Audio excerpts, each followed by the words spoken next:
Hi friends, கமகமன் மீன் குழம்பு எப்படி செய்யலாம்னு பார்க்கலாம். மீன் எடுத்துக்கோங்க. நான் ஃப்ரீஸ் பண்ணி வச்சுருக்கேன், அதனால் கொஞ்சம் நேரம் ஆற வச்சுருக்கேன்.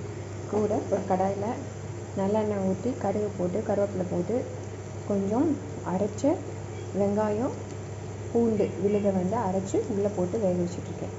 கொஞ்சம் நேரம் இது வேகணும். அதுக்கப்புறம் என்ன பண்ணுறதுன்னு சொல்லி பச்சை வாசனை போனப்பறம் தக்காளி ஆட் பண்ணிக்கணும். அதே ஒரு கலக்கி வச்சுட்டேன்.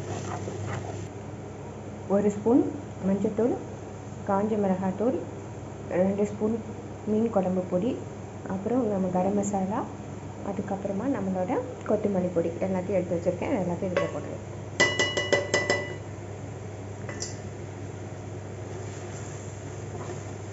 சிம்மில் வச்சுக்கோங்க. அப்புறம் 2 பரட்டு விடுங்க. அதை மசாலா வேகும்.